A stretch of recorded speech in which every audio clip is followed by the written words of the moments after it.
On the 15th of September 2011, near Sao Paulo in Brazil, one of the largest ever traffic accidents in history took place.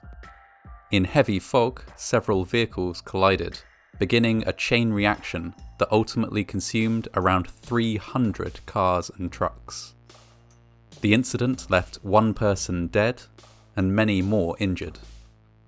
While notable for its sheer scale, this pileup is just one of many such multi-vehicle collisions, many of which have, at their root, the same basic cause. While the accident in Brazil was the largest in terms of the number of vehicles involved, it was by no means the deadliest pileup ever to take place. A collision which occurred on the 29th of November 1990, on the other hand, had a death toll of 17 persons, despite involving just 104 vehicles. The main cause was a dust storm, which descended on the I-5 north of Coalinga, California, reducing visibility to near zero and causing a chain reaction sequence of collisions on both the north and southbound carriageways. More than 100 vehicles smashed into 5 distinct masses of wreckage. Some drivers were lucky. On the periphery of a crash site, they suffered nothing more than a fender bender and were able to jump from their vehicles and escape the roadway. Others, caught up in the middle of the mass, were impacted from all sides, hit over and over again until escape from their vehicle was impossible. The main cause of death, however, was not impact. Even in 1990, cars were built to offer as much impact protection as possible for their occupants, and so most victims survived the initial crash. It was the fire which burned through the wreckage afterwards that resulted in such a high death toll, with many vehicles burned down to their bare frames, and 2 victims burned beyond recognition. The dust storm remained in place during the rescue operation. As fire and ambulance personnel tried to make their way out to the crash site, they were involved in minor collisions of their own. With so many people injured in the incident, rescuers were forced to requisition buses to transport them all to hospital. Similarly, a multi-car pileup in Germany, which took place on the 8th of April 2011, claimed 8 lives, mainly due to a fire which followed the initial crash. The incident took place on the Autobahn 19 near Rostock, where a freak sandstorm reduced visibility to zero with almost no warning for drivers. The sandstorm was later blamed on drought conditions which had existed for the last few weeks, combined with recently ploughed fields adjacent to the road and extremely high winds. For everyone involved in the crash, it was a weather condition they had never encountered before.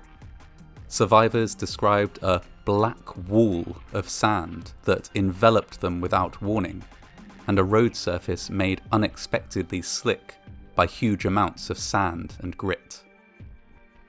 A truck carrying hazardous materials was involved in the crash, and its cargo ignited, creating a fire which burned 20 vehicles. Again, the inability to see complicated everything, preventing rescue helicopters from landing and making it difficult for rescuers to communicate or to locate those still trapped in their vehicles. This inability to see what is going on around them is, for many survivors, one of the most terrifying aspects of these accidents.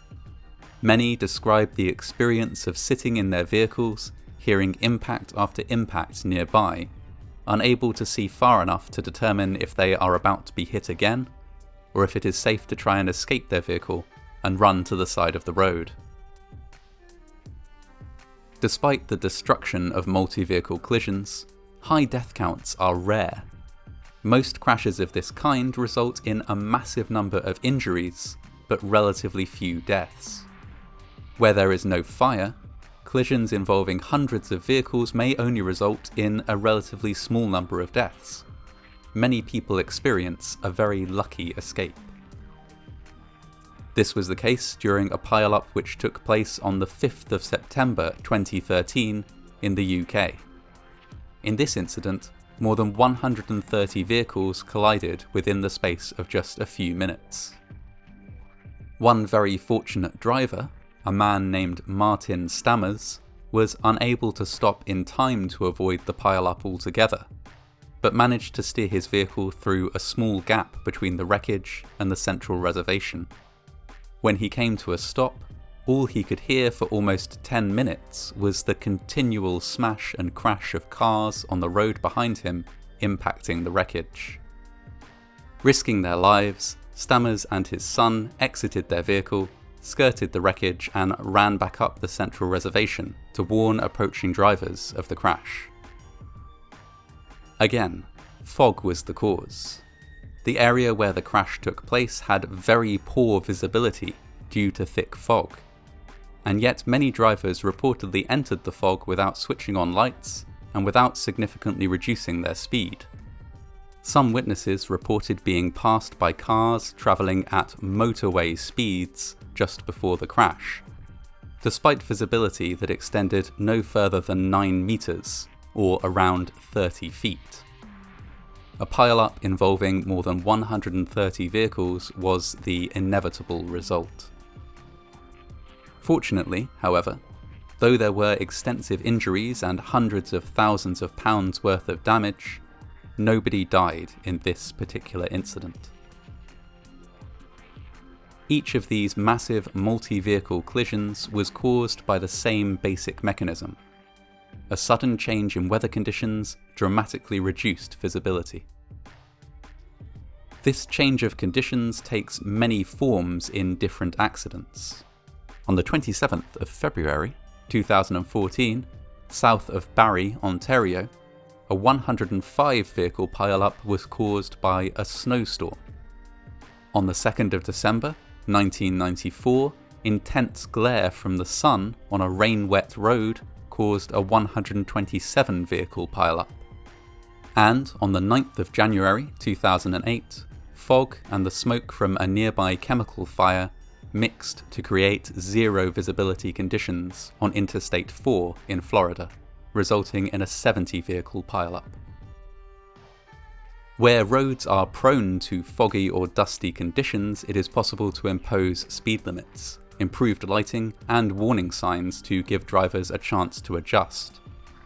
But all too often, these accidents are down to freak weather conditions that cannot be reasonably predicted. This leaves only one line of defense against mass vehicle collisions: the behavior of drivers. Most countries in the world have some variation on a rule of the road which states, essentially, that drivers should drive according to conditions. In the UK, for example, drivers are instructed to leave a minimum 2-second gap between themselves and the car in front, and to only ever drive at a speed that will allow them to stop within the distance they can see. The problem is, of course, that these rules generally aren't followed. Drivers tailgate. They drive at speeds higher than conditions allow in order to keep up with traffic, to get where they're going faster, or simply because they underestimate the time it will take them to stop if they need to. These are all behaviours which aren't really a problem until something happens, and they very suddenly are.